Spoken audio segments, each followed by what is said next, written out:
Bismillahirrahmanirrahim. Assalamu alaikum students. Students, as we have been studying an American novel Sound and Fury, students, in our previous lecture we have discussed its introduction and we have learnt about the author also. So in this lecture I will be talking about the summary of this novel. तो students summary को discuss करने से पहले हम इसके main characters के बारे में जानते हैं कि इस नावल के मेन कैरेक्टर्स कौन से हैं। सबसे पहले तो स्टूडेंट्स जो मेन कैरेक्टर है नावल का वो है Jason Compson three. Jason Compson three जो है ये कॉम्पसन फैमिली का हेड ऑफ फैमिली है, कॉम्पसन ब्रदर्स का बाप है और ये एक इंटेलेक्चुअल पर्सन है, मगर ये बहुत ज़्यादा अल्कोहलिक है और अल्कोहल ज़्यादा यूज़ करने की वजह से ही इसकी डेथ होती है। Student, second main character is Caroline Compson और कैरोलिन जो है ये जेसन की वाइफ है। ये एक सेल्फ सेंटर्ड औरत है और इसने कभी भी अपने बच्चों से मतलब एक मदर की तरह उन बच्चों की केयर नहीं की, उन्हें मोहब्बत नहीं दी। सिर्फ एक बच्चे से ये प्यार करती है जिसका नाम जेसन है। जेसन कॉम्पसन थ्री से इसको ज़रा मतलब कंफ्यूज मत होइएगा। Jason Compson three head of family है और जेसन कैम्पसन फोर जो है ये इनका बेटा है। ठीक है, दोनों का नेम सेम है। जो हेड ऑफ फैमिली है, जो फादर है, वो जेसन कॉम्पसन थ्री है और जो बच्चा है वो जेसन कॉम्पसन फोर है। तो ये जो कैरोलिन है ये जेसन से मोहब्बत करती है, बाकी बच्चों से नहीं करती है, उसकी केयर करती है। तो इसके जो बाकी बच्चे हैं उनकी परवरिश करने में और उनकी केयर करने में इनकी एक ब्लैक हाउस कीपर डिल्सी का हाथ है। वो डिल्सी जो इनकी हाउस कीपर है वो ही बच्चों को केयर वगैरह उनकी करती है। उसके बाद आ जाता है स्टूडेंट्स क्वेंटिन कॉम्पसन है। ये सबसे बड़ा बेटा है कॉम्पसन फैमिली का और ये जो है ना अपनी माँ के बिहेवियर की वजह से बहुत अपसेट रहता है। ठीक है, माँ के प्यार ना करने की वजह से ये अपनी सिस्टर कैडी के साथ बहुत ज़्यादा अटैच है और कैडी से ये बहुत प्यार करता है। यहाँ तक कि जब इसकी सिस्टर कैडी अपने बॉयफ्रेंड के साथ नाजायज़ ताल्लुकात की वजह से प्रेग्नेंट हो जाती है तो ये इसकी गलती को छुपाने की कोशिश करता है और ख़ुद पर लेने की कोशिश करता है कि इसका किसी और के साथ ही अफेयर नहीं था बल्कि मेरे ही साथ था और मैं ही इसकी प्रेगनेंसी की वजह हूँ। तो स्टूडेंट्स, ये बहुत ज़्यादा ज़हीन है और इसको फैमिली हार्वर्ड यूनिवर्सिटी में पढ़ने के लिए भेजती है, जहाँ पे ये ख़ुदकुशी कर लेता है, सुसाइड कर लेता है, क्योंकि कैडी के की जो मेमोरीज़ हैं उनकी वजह से हर वक्त तकलीफ़ होती है, हर वक्त ये फ्रस्ट्रेटेड रहता है, जिसकी वजह से आखिरकार ये ख़ुदकुशी कर लेता है। उसके बाद मेन कैरेक्टर इस नावल का है कैडी कॉम्पसन। कैडी जो है ये सेकंड चाइल्ड है कॉम्पसन फैमिली की और अकलौती बेटी है इनकी और इसका रियल नेम जो है वो कैंडिस है, लेकिन निक नेम इसको कैडी के नेम से पुकारा जाता है और ये भी अपने भाइयों के साथ बहुत ज़्यादा मोहब्बत करती है। बहुत ज़्यादा ये लविंग और केयरिंग लड़की है और 18 साल की उम्र में क्या होता है कि इसका एक लड़के के साथ अफेयर की वजह से, उसके साथ सेक्सुअल रिलेशन की वजह से ये प्रेग्नेंट हो जाती है और इसी बात को छुपाने के लिए ये एक शख्स हर्बर्ट हेड के साथ शादी कर लेती है। मगर जैसे ही उसके हस्बैंड को पता चलता है कि वो इस बच्चे का बाप नहीं है तो वो कैडी को डिवोर्स दे देता है। उसके बाद स्टूडेंट्स जो कैरेक्टर है वो जेसन कॉम्पसन फोर। जेसन जो है ये इनका तीसरा बेटा है, थर्ड चाइल्ड है और ये बहुत ही मतलब लूज टेम्पर और एंग्री किस्म का और एंटी सोशल किस्म की इसकी पर्सनैलिटी है और इसी बच्चे से जो है ना कैरोलिन मोहब्बत करती है, इसकी माँ इसे काफ़ी प्यार करती है। उसके बाद है बेंजी कॉम्पसन। स्टूडेंट्स, इसका फुल नेम बेंजामिन कॉम्पसन है। ये सबसे छोटा बेटा है और इसका निक बेंजी है। ये मेंटली रिटार्डेड है और ना ठीक से ये बात कर सकता है, ना ही ये पास्ट और प्रेजेंट में डिफ्रेंशिएट कर सकता है। इसका नाम पहले मौरी था, लेकिन 4 इयर्स की एज में इसका नाम जो है ना, जब ये आइडेंटिफाई हो गया कि ये ज़हनी तवाज़ुन इसका ठीक नहीं है, तो उस वक़्त इसका नाम जो है वो चेंज करके बेंजी रख दिया गया था। ये भी कैडी के साथ बहुत ज़्यादा अटैच है और कैडी के बाद ये बहुत ज़्यादा डिस्टर्ब हो जाता है। फिर है miss Quentin. Students, miss Quentin जो है, इसका नेम भी इसके जो अंकल के नाम पे, क्वेंटिन जो इनका कॉम्पसन फैमिली का बड़ा बेटा है, उसके नाम पे रखा जाता है।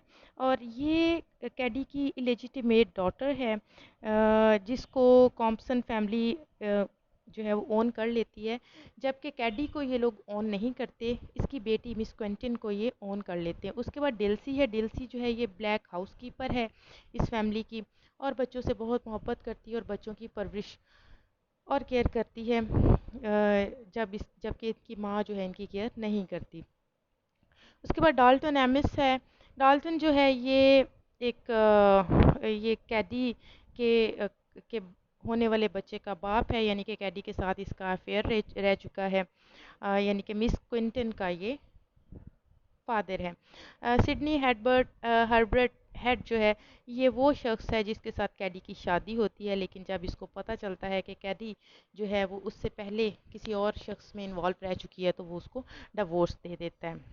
तो स्टूडेंट्स, ये हैं इस नावल के मेन कैरेक्टर्स। अब हम लोग नावल की समरी करेंगे। Students, this novel is divided into 4 parts, 4 sections में ये नावल है, और हर सेक्शन में नरेशन जो है वो सेम स्टोरी की है, लेकिन हर सेक्शन जो है, every section is narrated by different narrator's.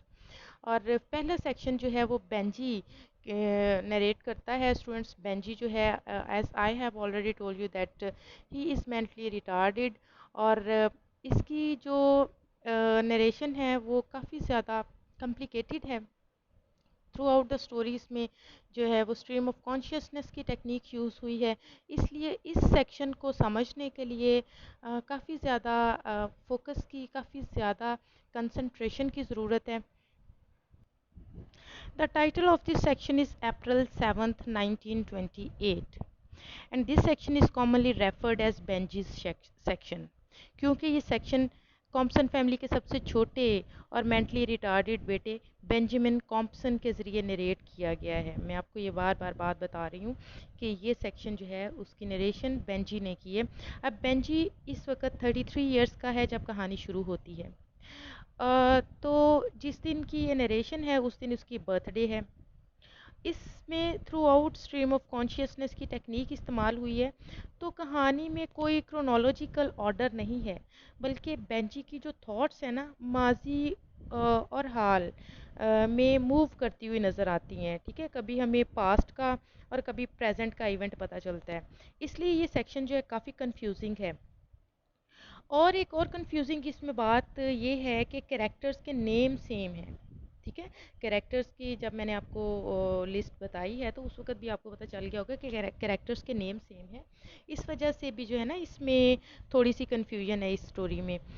मसलन इसमें हमें दो जेसन नज़र आते हैं, एक बाप है और एक बेटा है। दो क्वेंटिन्स नज़र आती हैं, जो कि एक क्वेंटिन जो है वो बेंजी का भाई है, और एक मिस क्वेंटिन है जो कैडी की बेटी है।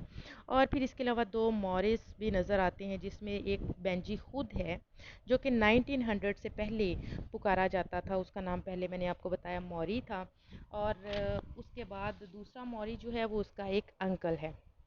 ठीक है। अच्छा, तो स्टोरी से हमें पता चलता है कि बेंजी के अब तक जो है ना वो 33 इयर्स की एज तक 3 केयर टेकर्स रह चुके हैं। ठीक है, अब पहला केयर टेकर इसका वर्ष था, ये उस वक्त था जब बेंजी एक बच्चा था। और दूसरा केयर टेकर इसका टीपी नाम का एक बंदा था, जब वो अडोलिसेंस की एज में था। और फिर जब बेंजी जब अडल्ट हुआ तो उसका केयर टेकर लस्टर था। अब ये है कि नावल में जो है ये क्रोनोलॉजी, हमें इसको नावल को समझने के लिए बेंजी की थॉट्स को हमें क्रोनोलॉजिकल ऑर्डर में डिस्कस करना पड़ेगा, क्योंकि मैंने आपको पहले ही बताया कि इसकी जो थॉट्स हैं वो प्रेजेंट एंड पास्ट में मूव करती हैं। तो हम इसको अगर एज इट इज़ करेंगे डिस्कस तो हम इसे समझ नहीं पाएंगे। तो हम इसको क्रोनोलॉजिकल ऑर्डर में देखते हैं। स्टोरी ओपन होती है तो ये जो बेंजी की मैं आपको बता चुकी हूँ कि बर्थडे है ये। ठीक है, तो वो अपने एक टीन एज अफ्रीकन अमेरिकन मुलाजिम लस्टर के साथ है। अब ये लस्टर इसको लेके ना बेंजी को कॉम्पसन प्रॉपर्टी में फिर रहा है, गोल्फ कोर्स में जो है ना ये तलाश करता फिर रहा है, अपना इसका एक क्वार्टर खो गया है, एक क्वार्टर इसका खो गया है और वो उसको ढूंढ रहा है ताकि वो मिन्स्ट्रल शो देख सके। क्वार्टर स्टूडेंट्स क्या है, एक डॉलर का फोर्थ पार्ट यानी कि 25 पैनी का जो एक कॉइन होता है उसको एक क्वार्टर बोलते हैं। तो लस्टर का एक क्वार्टर खो चुका है जिसको वो ढूंढता फिर रहा है और इसको अपने बेंजी को अपने साथ लेकर फिर रहा है। ये बेंजी की बर्थडे है और इसकी जो ब्लैक इनकी केयर टेकर है डेल्सी, उसने इसके लिए आज केक भी बनाया है। ठीक है, अब जो लस्टर है वो बेंजी को लेकर नज़दीकी गोल्फ कोर्स में जाता है और ये गोल्फ कोर्स जो है ना वो उन पास्चर्स पे बना हुआ है जो कि मिस्टर कॉम्पसन ने डेवलपर्स को सेल कर दी थी। सेल किस लिए की थी, ताकि वो अपने बड़े बेटे क्विंटन को हार्वर्ड यूनिवर्सिटी में तालीम दिलवा सके। वहाँ की फ़ीस वगैरह पे करने के लिए इन्होंने ये गोल्फ कोर्स जो हैं वो सेल किए थे। वहाँ बेंजी एक जब गोल्फ कोर्स में जा रहा होता है तो वहाँ पे एक गोल्फ़र की आवाज़ सुनता है जो कि अपने कैडी को पुकार रहा होता है। अब ये कैडी क्या होता है, कैडी एक्चुअली गोल्फ़र के साथ एक बंदा होता है जो कि गोल्फ़र का बैग उठाता है और उसमें गोल्फ़ की स्पोर्ट्स का सामान वगैरह होता है ना, तो उसको वो उठा के उसके साथ फिर रहा होता है, उसको कैडी बोलते हैं। तो वो गोल्फ़र अपने कैडी को कॉल करता है तो बेंजी बहुत ज़्यादा तकलीफ़ में आ जाता है क्योंकि ये वर्ड कैडी जो है उसे अपनी बहन कैंडिस की याद दिलाता है जिसको वो कैडी कहा करता था। फिर क्या होता है कि लस्टर वहाँ बेंजी को एक फेंस को क्रॉस करने में हेल्प करता है। तो फिर बेंजी अपने कपड़ों को ना वो फेंस के नेल्स से बचाने की कोशिश करता है, तो तब भी उसको अपनी बहन कैडी याद आ जाती है कि आज से 26 साल पहले कैडी ने इसी फेंस पर बेंजी की फेंस पर से लगे नेल्स से उसके क्लॉथ्स को बचाने में हेल्प की थी। यानी कि उसको हर बात में ना कैडी याद आ जाती है। गोल्फ़र के लफ्ज़ कैडी से उसको कैडी याद आ जाती है, फिर वो फेंस के नेल से उसको कैडी याद आ जाती है। इससे हमें पता चलता है कि वो अपनी बहन कैडी से बहुत ज़्यादा मोहब्बत करता था। फिर उसको उस वक्त याद आता है कि उसके घर में एक अंकल मौरी रहते थे जिसका मिसिस पैटरसन के साथ अफेयर था, जो कि उन लोगों की नेबर थी, और अंकल मौरी बेंजी और कैडी के ज़रिए उसको ख़त पहुंचाया करते थे। ठीक है, तो यहाँ पे भी उसको कैडी याद आती है। ये 1902 की बात है जब बेंजी 7 साल का था। इस तरह उसे ना उसकी हर मेमोरी में कैडी होती है और वो कैडी की मेमोरीज़ की वजह से बहुत ज़्यादा तकलीफ़ में आ जाता है और रोने लगता है, जिससे लस्टर नाराज़ हो जाता है और उसको काफ़ी डांटता है कि तुम क्यों रो रहे हो। फिर बेंजी और लस्टर कॉम्पसन के साथ बेंजी और लस्टर जो है ना वो कॉम्पसन के कैरेज हाउस से गुजरते हैं। ठीक है, तो बेंजी फिर से मेमोराइज़ करना शुरू कर देता है चीज़ों को, यानी कि जब भी वो जहाँ किसी भी गुजरता है ना तो उसको पुरानी बातें याद आने लग जाती हैं, तो वो फिर से चीज़ों को मेमोराइज़ करता है। बेंजी को ये जो कैरेज हाउस है ना ये चीज़ रिमाइंड करवाता है कि 1912 या 1913 में बेंजी और उसकी मदर कैरेज में सवार होकर वो लोग कब्रिस्तान गए थे जहाँ पे क्विंटन और मिस्टर कॉम्पसन की ग्रेव्स थी। ठीक है, डिल्सी ने उस वक़्त कहा था कि जेसन को फैमिली के लिए नई कैरेज ले लेनी चाहिए क्योंकि ये बहुत पुरानी हो चुकी है। ये उसको सारा बातें याद आती हैं। फिर हम प्रेजेंट में आते हैं। लस्टर फिर बेंजी को लेकर जब गोदाम में से गुजरता है ना तो बेंजी की मेमोरी फिर से 1902 में चली जाती है, जब वो और कैडी जो है ना वो अंकल मौरी का एक ख़त मिसिस पैटरसन को डिलीवर करते हैं। फिर वो याद करता है कि वो हमेशा कैडी के साथ लेटर डिलीवर करता था, लेकिन एक दफ़ा उसने एक ख़त अकेले डिलीवर किया। तो क्या हुआ कि मिस्टर पैटरसन जो कि मिसेस पैटरसन का शौहर था उसने उसे नोटिस कर लिया था और उसे अपनी बीवी के अफेयर का पता चल गया था। प्रेजेंट में हम वापस आते हैं। अब क्या है कि अब बेंजी और लस्टर जो हैं एक नदी के पास से गुजरते हैं जो कि कॉम्पसन की प्रॉपर्टी में से बहती हुई गुजरती है। अब इस स्ट्रीम को देखकर बेंजी को अपनी ग्रैंड मदर डमडी याद आ जाती है, ठीक है, जो 1998 में मर गई थी। इस वक्त बेंजी 3 साल का था और उसकी मेंटल डिसेबिलिटी जो है वो अभी तक एक्सपोज नहीं हुई थी, अभी पता नहीं चला था कि ये मेंटली रिटार्डेड है। तो वो फिर याद करता है कि क्विंटन, कैडी, जेसन और बेंजी सब जो है ना वो नदी पर खेल रहे थे और उनके एक स्याह फार्म केयर टेकर वर्ष ने उन्हें बताया था कि कैडी को कपड़े वेट होने पर डांट पड़ेगी और कैडी ने घबराकर अपने कपड़े उतार दिए थे। अब कैडी को ये भी डर था कि जेसन जो कि काफ़ी एंग्री किस्म की पर्सनैलिटी थी, वो वालिदैन को शिकायत लगा देगा। फिर उसको ये सारी बातें याद आने के बाद फिर उसको कैडी की शादी याद आ जाती है जो 1910 में हुई थी। उसे याद आता है कि बेंजी और उसके ब्लैक सर्वेंट टीपी ने शादी में शैम्पेन पी ली थी और उस वक़्त टीपी और क्विंटन की में फ़ाइट भी हुई थी। तो इस तरह की उसको जो है ना वो बातें याद आती हैं और वो रोता रहता है, रोने लग जाता है, ठीक है।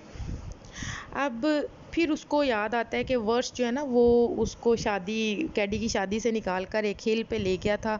वर्ष की याद को जब वो याद करता है ना तो उसको मज़ीद याद आता है कि एक दफ़ा वर्ष ने उन्हें बताया था कि उनके पेरेंट्स घर में डिनर पार्टी कर रहे हैं और जब वो घर पहुँचे थे तो मिस्टर कॉम्पसन ने उन्हें कहा था कि बच्चे पार्टी में नहीं शामिल होंगे बल्कि वो खामोशी से किचन में खाना खाएंगे और डिल्सी ने उन्हें किचन में खाना दिया था।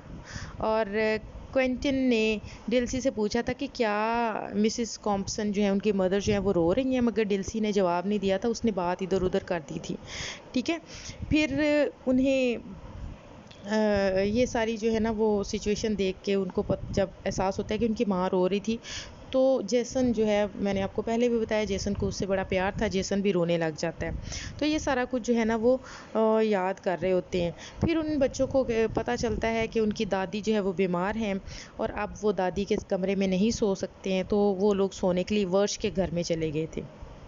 अब वर्ष के घर में जाने के इवेंट से बेंजी को और बहुत सारे इवेंट्स याद आ जाते हैं जो 1910 से 1912 के दौरान हुए।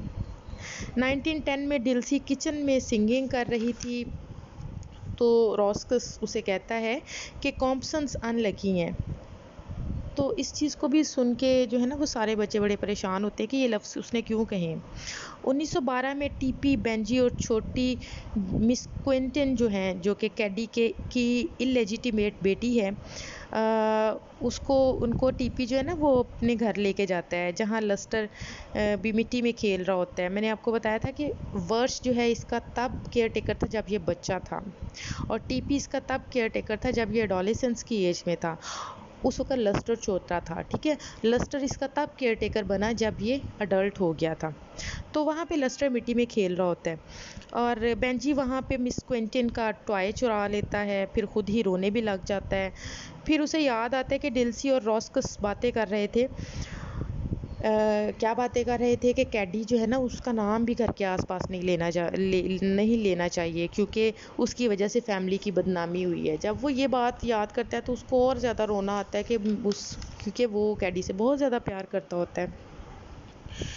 तो स्टूडेंट्स 1928 में वापस आते हैं। लस्टर को ये बेंजी को लेके गोल्फ कोर्स में फिर रहा है, आपको पता है, और इसको एक गोल्फ बॉल मिलती है। तो गोल्फ बॉल को देखकर बेंजी उससे खेलना चाहता है और ठीक है। और फिर उस वक़्त बेंजी को बहुत सारी और बातें याद आ जाती हैं मौत के बारे में।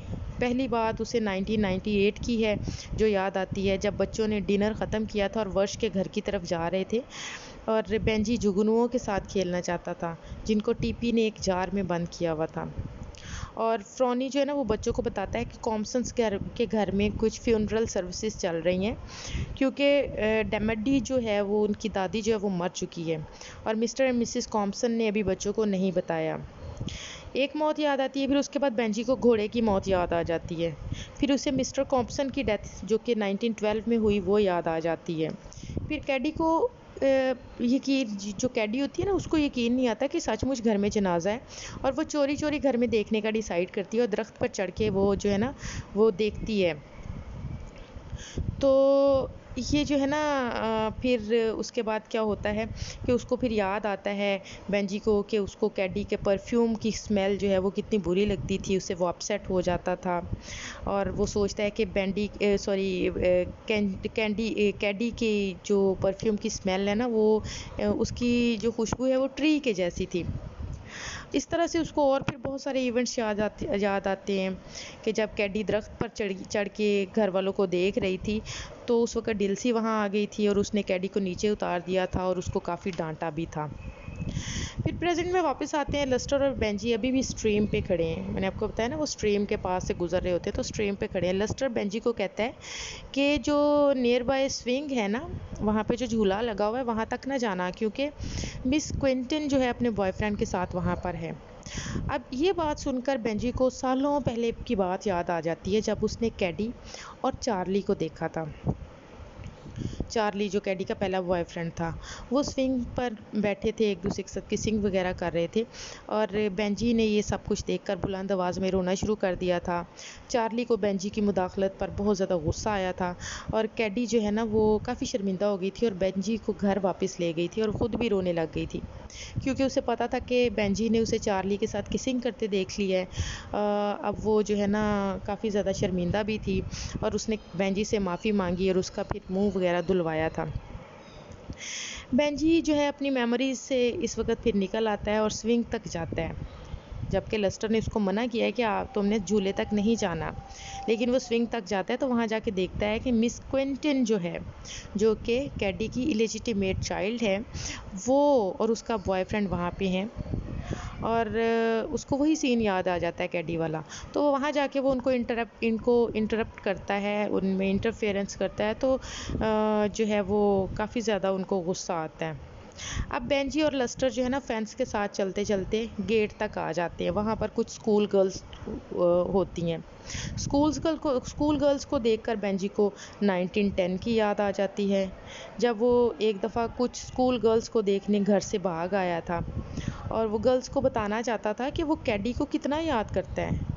वो हर किसी को पकड़ पकड़ के बताता था कि कैडी को वो कितना याद करता है। तो उसने उनमें से एक लड़की को पकड़ लिया था।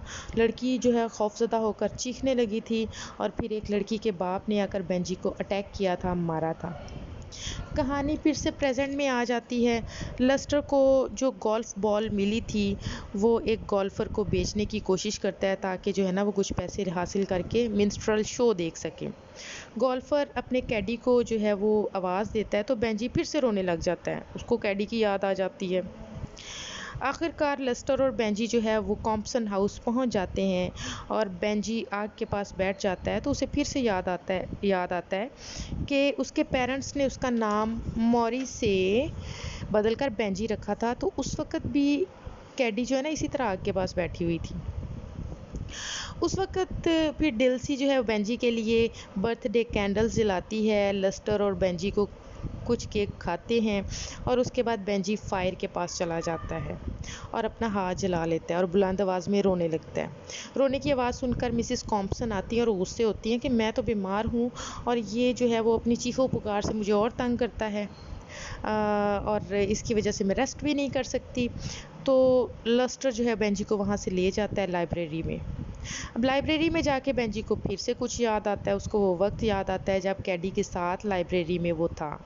ये 1900 की बात थी, जब वो सिर्फ 5 साल का था और कैडी ने बेंजी को गोद में उठाने की कोशिश की थी। तो उसके बाप ने कहा था कि अब बेंजी बड़ा हो गया है और ख़ुद चल सकता है। तो स्टूडेंट्स, जब कैडी बेंजी को कुशन्स के साथ खेलने देती है, तो भी मिसेस कॉम्पसन जो हैं वो उसे कहती हैं कि कैडी ने बेंजी को काफ़ी ज़्यादा बिगाड़ दिया है। यानी कि उसको याद आता है कि कैडी मुझसे कितना प्यार करती थी और सब लोग उसको मना करते थे। उसे याद आता है कि कैडी ने जेसन से भी लड़ाई की थी, क्योंकि जेसन ने बेंजी की तमाम पेपर डॉल्स काट दी थी। यानी कि वो बेंजी को हर जगह प्रोटेक्ट करती थी। प्रेजेंट में वापस आते हैं। लस्टर और बेंजी लाइब्रेरी में बैठे हैं और वहाँ पे मिस क्विंटन आ जाती है और लस्टर से फिर लड़ना शुरू कर देती है कि उसने क्यों बेंजी को स्विंग के पास आने दिया था जब वो अपने बॉयफ्रेंड के साथ वहाँ पे थी। उसे देखकर बेंजी को फिर से कैडी की याद आ जाती है। उसे वो शाम याद आती है 1909 में, जब कैडी डेट पर गई थी और अपनी वर्जिनिटी उसने खो दी थी। जब उस शाम कैडी वापस आई थी तो बेंजी उसे देखकर बहुत रोया था। वो शर्मिंदा थी और अपने कमरे में भाग गई थी, जिससे बेंजी बहुत ज़्यादा अपसेट हो गया था। फिर से प्रेजेंट का सीन है, सारी फैमिली डिनर कर रही है और मिस क्विंटन कहती है कि उसे कॉम्पसन हाउस में रहना पसंद नहीं है। जेसन उसे डांटता है तो वो कहती है कि वो घर से भाग जाएगी। उनमें लड़ाई होती है और उनकी लड़ाई के दौरान भी सारा जो है ना वो बेंजी का दिमाग पास्ट में ही अटका हुआ है। तो स्टूडेंट्स ये थी इस सेक्शन की समरी। नेक्स्ट लेक्चर में हम नेक्स्ट सेक्शन की समरी करेंगे डिस्कस। तो स्टूडेंट्स नेक्स्ट लेक्चर तक के लिए अल्लाह हाफिज़।